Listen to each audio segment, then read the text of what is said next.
Tuhan memperhatikan Sarah seperti yang difirmankannya, dan Tuhan melakukan kepada Sarah seperti yang dijanjikannya. Maka mengandunglah Sarah, lalu ia melahirkan seorang anak laki-laki bagi Abraham dalam masa tuanya, pada waktu yang telah ditetapkan sesuai dengan firman Allah kepadanya. Abraham menamai anaknya yang baru lahir itu Ishak, yang dilahirkan Sarah baginya. Kemudian Abraham menyunat Ishak, anaknya itu, ketika berumur 8 hari, seperti yang diperintahkan Allah kepadanya. Adapun Abraham berumur 100 tahun ketika Ishak, anaknya, lahir baginya. Berkatalah Sarah, Allah telah membuat aku tertawa. Setiap orang yang mendengarnya akan tertawa karena aku. Lagi katanya, Siapakah tadinya yang dapat mengatakan kepada Abraham, Sarah menyusui anak? Namun, aku telah melahirkan seorang anak laki-laki baginya pada masa tuanya. bertambah besarlah anak itu dan ia disapih. Lalu Abraham mengadakan perjamuan besar pada hari Ishak disapih itu.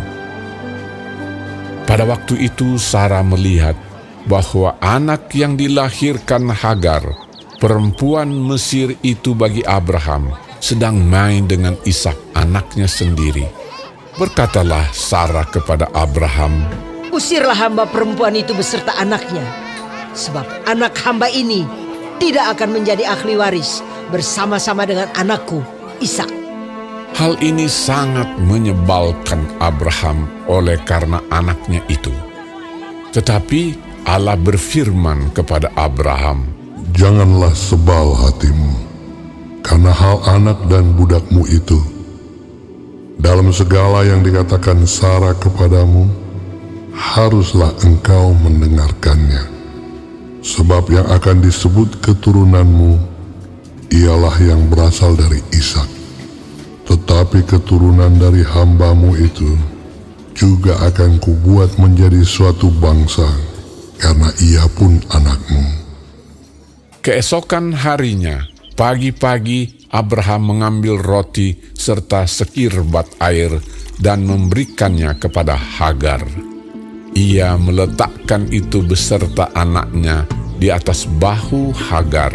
Kemudian disuruhnyalah perempuan itu pergi. Maka pergilah Hagar dan mengembara di padang gurun Beersheba. Ketika air yang dikirbat itu habis, dibuangnyalah anak itu ke bawah semak-semak, dan ia duduk agak jauh, kira-kira sepemanah jauhnya, sebab katanya, Tidak tahan aku melihat anak itu mati. sedang ia duduk di situ, menangislah ia dengan suara nyaring. Allah mendengar suara anak itu. Lalu malaikat Allah berseru dari langit kepada Hagar, katanya kepadanya, Apakah yang kau susahkan, Hagar? Janganlah takut, sebab Allah telah mendengar suara anak itu dari tempat ia terbaring. Bangunlah, angkatlah anak itu, dan bimbinglah dia, sebab aku akan membuat dia menjadi bangsa yang besar. Lalu Allah membuka mata Hagar sehingga ia melihat sebuah sumur. Ia pergi mengisi kirbatnya dengan air, kemudian diberinya anak itu minum. Allah menyertai anak itu sehingga ia bertambah besar. Ia menetap di padang gurun dan menjadi seorang pemanah. Maka tinggallah ia di padang gurun Paran, dan ibunya mengambil seorang istri baginya dari tanah Mesir. Pada waktu itu Abimelek beserta Pikol, panglima tentaranya, berkata kepada Abraham, Allah menyertai engkau dalam segala sesuatu yang engkau lakukan. Oleh sebab itu, bersumpahlah kepadaku di sini demi Allah, bahwa engkau tidak akan berlaku curang kepadaku, atau kepada anak-anakku, atau kepada cucu cicitku, sesuai dengan persahabatan yang kulakukan kepadamu. Demikianlah harus engkau berlaku kepadaku dan kepada negeri yang kau tinggali sebagai orang asing. Lalu kata Abraham, Aku bersumpah. tetapi Abraham menyesali Abimelek tentang sebuah sumur yang telah dirampas oleh hamba-hamba Abimelek.